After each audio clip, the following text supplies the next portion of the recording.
Hi guys, welcome back to my channel. আজকে চলে এসেছি আবার সেই পুরনো গল্পটা নিয়ে।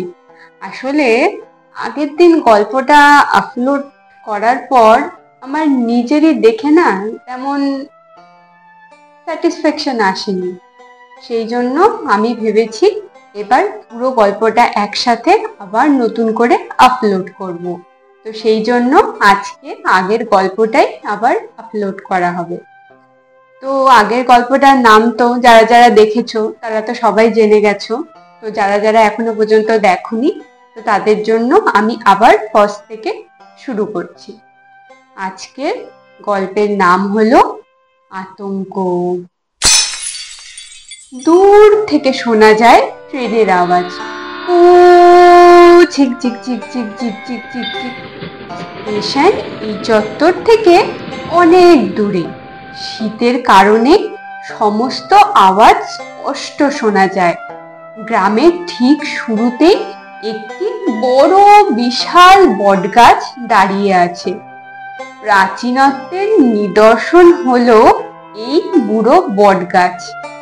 কোন কাল থেকে যে এই মহিরুহ দাঁড়িয়ে আছে তা কে জানে। গাছটি থেকে অসংখ্য ঝুরি নেমেছে। এই গাছটির ঠিক পাশ দিয়ে চলে যায় গ্রামের রাস্তাটা, যেটা গিয়ে মেশে হাই রোডে। আর সেই হাই রোড সোজা চলে যায় কলকাতায়। গাছটির নিচটা সিমেন্ট দিয়ে বাঁধানো। সেখানে একটি কুকুর কুণ্ডলি পাকিয়ে শুয়ে ঘুমোচ্ছিল। অসংখ্য শুকনো পাতা ছড়িয়ে আছে মাটির ওপর। শুকনো পাতা দিয়ে আবর্ত জায়গাটির মাটির রং কেমন যেন কালচে। চারিদিক নিস্তব্ধ, ঘন অন্ধকার। কোথাও আলোর নামও নিশানা নেই। সেই নিস্তব্ধতা ভঙ্গ করে ঢং ঢং করে বেজে উঠল রাত 12টা। আর সেই শব্দ গুঞ্জিত হচ্ছে প্রান্তর থেকে প্রান্তরে। সেখানে আলোর নামও নিশানা নেই। চারদিক ঘুটঘুটে অন্ধকার। শুধুমাত্র জোনাকিরা ধীরে ধীরে জ্বলছে আর নিচ্ছে। স্ট্রিট লাইট থাকলেও সেগুলি এত দূরে দূরে যে গ্রামের রাস্তা ঘন অন্ধকারে ঢাকা। একমাত্র আলো জ্বলছে গ্রামের জমিদার বাড়িতে। জমিদার বাড়ির দরজা বন্ধ। ভিতর থেকে হাসির আওয়াজ আসছে। হঠাৎ একটা ঠান্ডা হাওয়া জমিদার বাড়ির দেওয়ালে গিয়ে ধাক্কা মেরে পাক খেতে শুরু করলো। শুকনো পাতাগুলো ওই হাওয়ার তালে নাচতে শুরু করলো। হাওয়া ক্রমশ তীব্র হতে থাকে। যে কুকুরটি শুয়ে ঘুমিয়েছিল সে হঠাৎ করে গা ঝাড়া দিয়ে উঠল। সে যেন কিছু এক খারাপ কিছুর আশঙ্কা করতে পেরেছে। সে ঘেউ ঘেউ ঘেউ ঘেউ করে চিৎকার করতে থাকলো। তারপর সে ভয়ে উল্টো দিকে দিল দৌড়।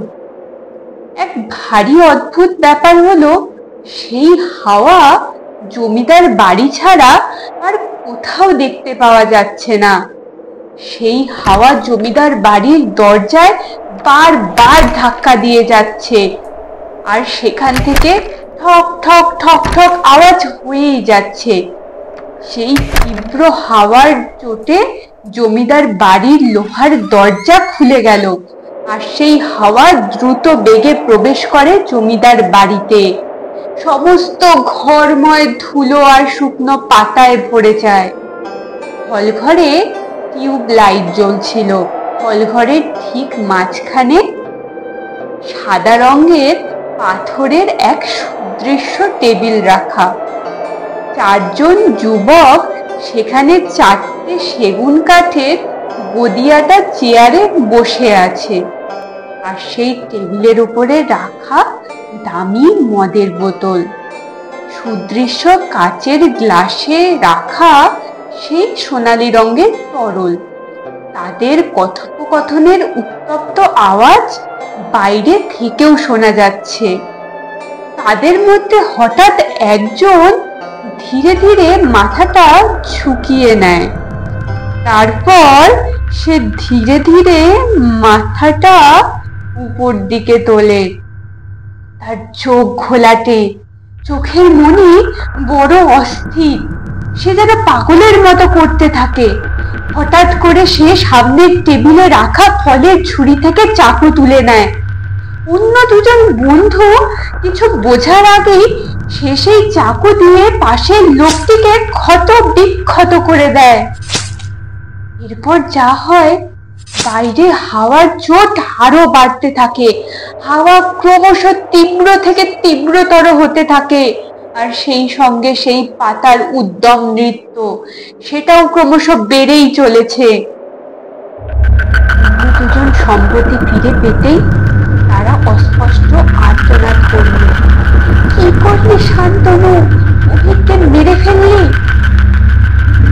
অভিক লুটিয়ে পড়েছে মাটিতে।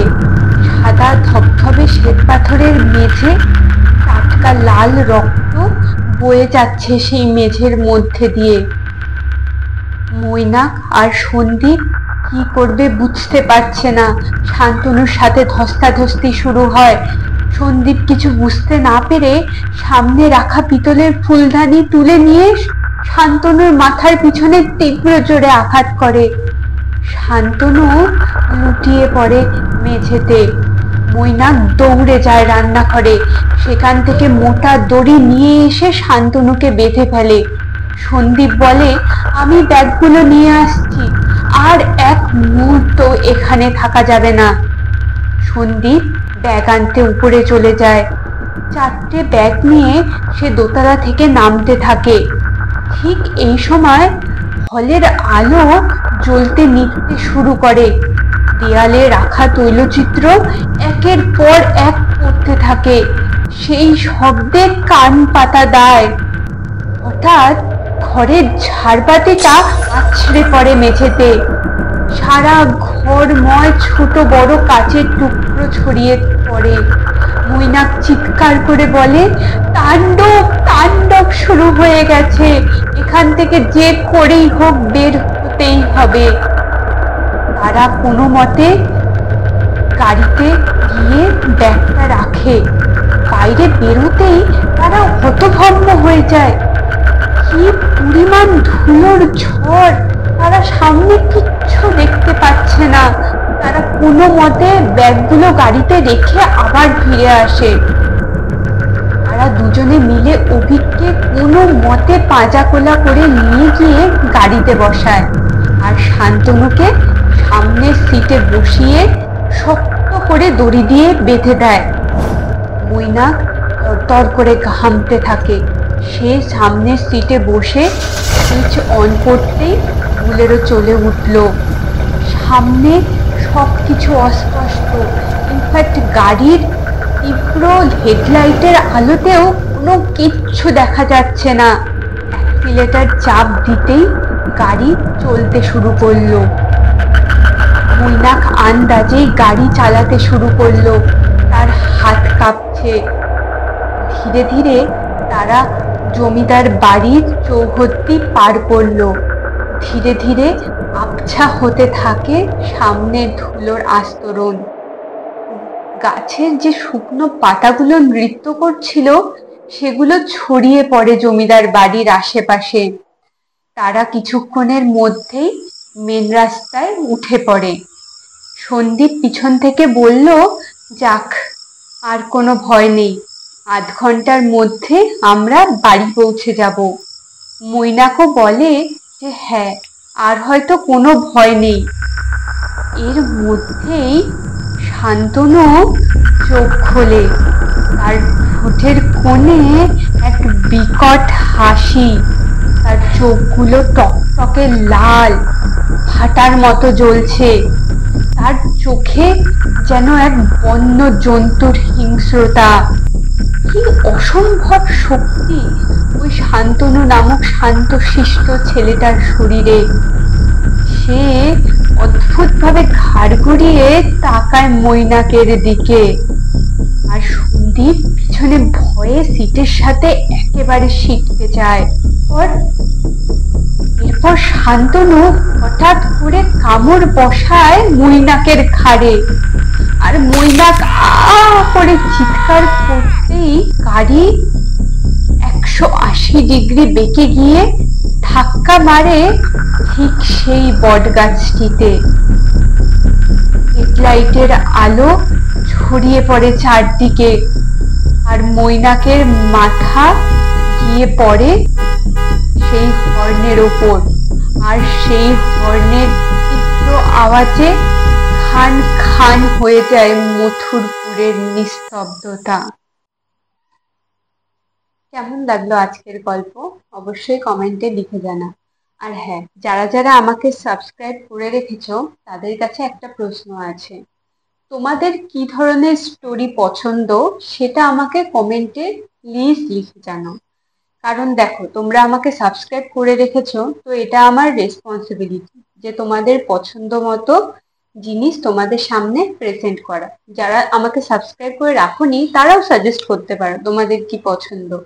তোমাদের যদি কোনো স্পেসিফিক স্টোরি থেকে থাকে যেটা আমার কাছ থেকে শুনতে চাও, তোমরা অবশ্যই কমেন্টে লিখে জানাও। আমি চেষ্টা করব সেটা তোমাদের সামনে ভালোভাবে নিয়ে আসার। আজকের মতো এটুকুই, দেখা হবে আবার অন্য এক গল্প নিয়ে। টাটা।